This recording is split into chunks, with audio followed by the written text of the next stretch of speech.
Aujourd'hui sur La Petite Bête, devinez ce qu'on prépare. Oui, oui, des homards, mais comment on fait des guedilles homards ou des lobster rolls, un des meilleurs sandwichs au monde.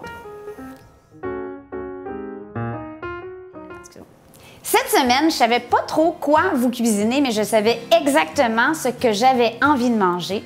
Et comme c'est la fête des mères, ce que j'avais envie de manger aujourd'hui, c'était une guedille au homard ou un lobster roll. J'en rêve, j'ai pas eu de homard encore. La saison est commencée au Québec.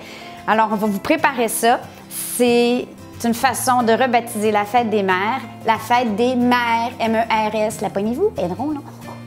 Il y a une partie de moi qui me disait que c'est trop facile, que ça sert à rien de vous montrer comment faire un sandwich au homard, qui me semble que c'est très basique. Le mien, je le fais très simple parce que je veux mettre de l'avant la beauté du roi des crustacés, qui est le homard.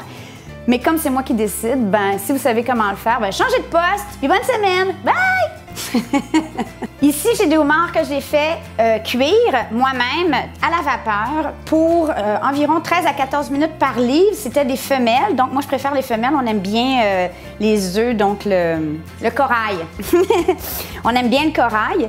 Et vous pouvez évidemment les acheter pré-cuits à la poissonnerie si vous préférez. Mais moi, j'aime bien contrôler la façon que je les cuis. Et on va attendre un peu parce que là, ils sont un peu chauds. Comme c'est la fête des mères, je vais jouer ma carte aujourd'hui et je vais demander à mon chéri caméraman de venir m'aider pour décortiquer tout ça. Bon, ben let's go, chéri, t'es capable? Lionel, je l'adore, mais c'est vraiment pas sa partie préférée. Fait que si vous vous demandez c'est quoi le cadeau de fête des mères de mon homme à moi, ben c'est ça. Mais en fait, je préfère l'homard au crabe. Pas pour le goût, mais pour le travail. Parce qu'au moins, le travail qu'il y a pour l'homard, il y a beaucoup de chair en échange. Moi, ça me dérange pas parce que je mange au fur et à mesure. Ouais, c'est ça pour moi. Parce que ça, petit morceau de mangue. Ah! Et voilà, le party est commencé!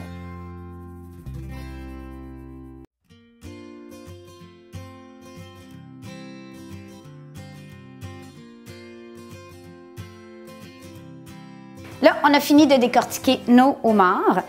On va le défaire en un petit peu plus petits morceaux, mais moi, j'aime bien qu'on continue à voir que c'est du homard, donc je le garde quand même assez gros. Je vais quand même couper la queue en beaux segments, probablement tout simplement au ciseau, comme ça, faire des beaux morceaux. En fait, je ne sais pas pourquoi ça s'appelle une guedille. C'est un peu comme un hot dog, dans le fond, mais au homard. S'il y en a des gens qui le savent du Québec, pourquoi on appelle ça des guedilles, bien, écrivez-le dans les commentaires, dans la boîte en bas. Je serais curieuse de le savoir. Il me reste à faire la mayonnaise maison. Pour la recette de mayonnaise maison, vous pouvez aller voir ici.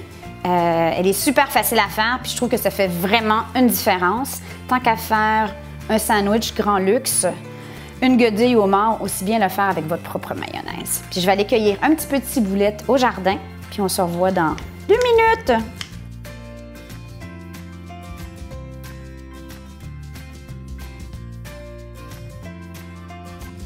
À ma chair d'homard, j'ai rajouté la petite ciboulette.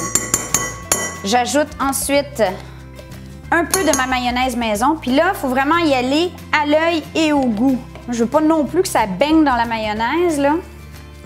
Donc, on va combiner puis on va voir.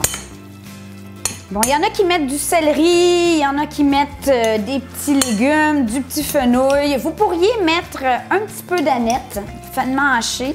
Moi, je suis une puriste en ce qui a trait à mes guedilles au homard. Par contre, j'aime bien mettre un petit peu de piment d'Espelette, s'il n'y en a pas déjà dans ma mayonnaise. Donc, mayonnaise maison, ciboulette homard. That's it, that's all. Maintenant, on va faire nos pains. Bon, là, je suis pas sûre que j'ai besoin de YouTube pour savoir comment faire griller un pain hot dog. Mais moi, ce que je peux vous dire, c'est que j'aime bien faire griller mon pain beurré dans une plaque en fonte. Ça me rappelle, quand j'étais petite, il y avait un poêle à bois à notre chalet et ma mère haïssait ça profondément, mais je me faisais des toasts beurrés sur le poêle à bois que j'écrasais. Puis un petit goût de faire la fonte qui fait que c'est, je sais pas, c'est meilleur. Bon, là, c'est pas le temps d'être chiche, là. Hein?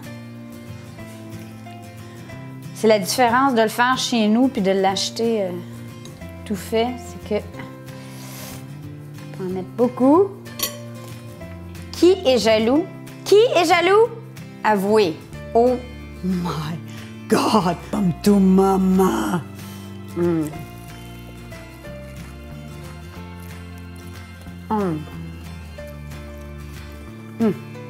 C'est parfait. Et moi, pas s'essuyer le bec.